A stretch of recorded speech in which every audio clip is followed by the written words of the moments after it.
Kue tradisional di beberapa daerah di Indonesia umumnya memiliki kemiripan baik dari bahan baku maupun cara pembuatan. Umumnya, kue dibuat berdasarkan ketersediaan sumber bahan yang ada di suatu wilayah, seperti di Desa Wanasaba Kidul, Kabupaten Cirebon, Jawa Barat ini. Melimpahnya hasil persawahan berupa beras membuat banyak terciptanya beragam kue yang berbahan baku dari tanaman padi tersebut.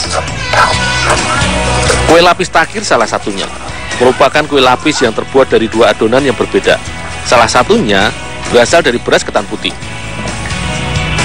Beras ketan yang sudah direndam ini kemudian ditumbuk hingga halus dan diayak untuk mendapatkan tepung beras yang bersih dan halus.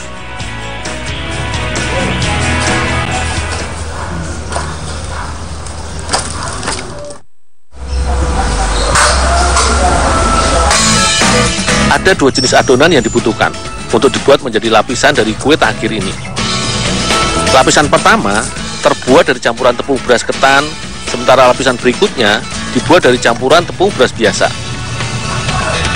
Semua bahan utama akan ditambahkan dengan bahan lain, seperti gula merah, santan kelapa, dan bahan lainnya.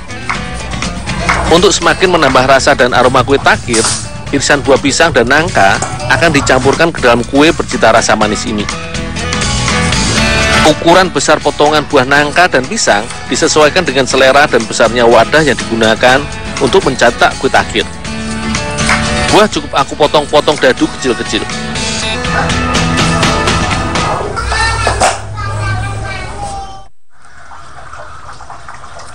Daun pisang dibentuk menjadi mangkok persegi yang akan digunakan sebagai wadah mencetak kue lapis takir ini.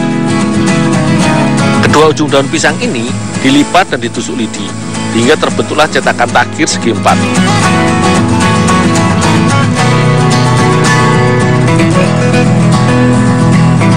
Selain daun pisang, kita juga bisa menggunakan daun lain yang teksturnya keras seperti daun jati ataupun daun sukun.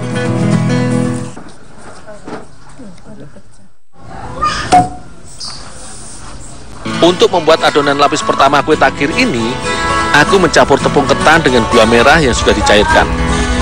Mentega dan susu bubuk juga ikut ditambahkan ke dalam adonan dan selanjutnya diaduk hingga merata. Adonan lapisan bawah kue takir ini dibuat kental sehingga nantinya mudah untuk disusun dalam wadah cetakan. Karena pemanisnya terbuat dari gula merah, maka lapisan ini menghasilkan warna coklat.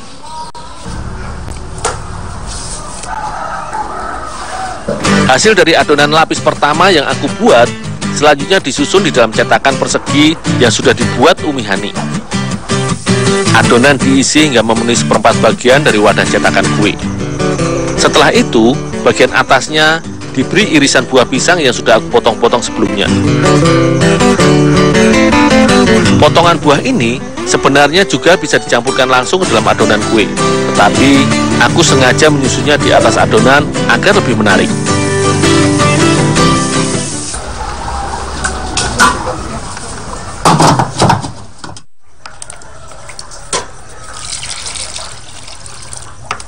Jika aku sudah menyelesaikan pembuatan lapisan kue pertama, maka ibu akan membuat adonan lapisan atas atau lapisan kedua dari kue takir ini. Untuk adonan kuenya dibutuhkan kelapa parut untuk diambil santannya dan akan menjadi bahan pencampur adonan lapisan kedua, sekaligus memberikan rasa gurih pada kue takir.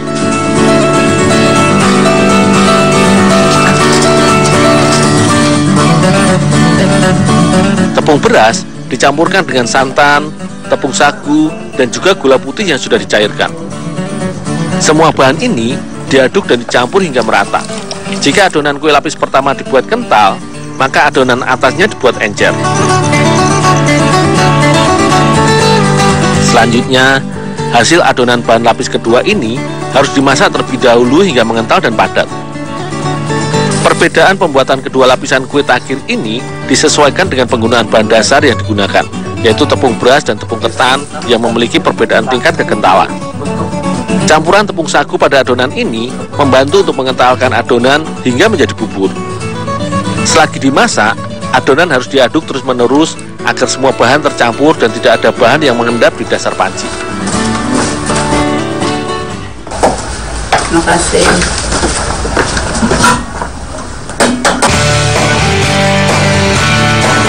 Hasil masakan adonan kedua ini selanjutnya dimasukkan ke dalam wadah cetakan yang sebelumnya sudah diberi lapisan pertama. Masakan tepung beras ini dimasukkan hingga memenuhi cetakan dan diberi topping irisan buah nangka. Hasil lapisan kue takir ini nanti adalah bagian bawah berwarna coklat dan bagian atas berwarna putih. Sebenarnya, untuk urutan adonan yang akan menjadi lapisan pertama ataupun kedua tergantung dari selera. Jika menginginkan warna dan urutan lapisan berbeda, juga bisa dirubah sesuai kebutuhan. Kue takir yang sudah dicetak, selanjutnya dikukus di dalam dandang.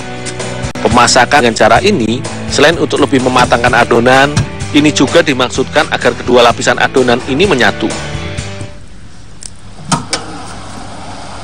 Sekitar setengah jam, kue lapis takir sudah bisa diangkat. Mengukus kue takir juga tidak boleh terlalu lama, karena bisa menyebabkan adonan menjadi terlalu keras.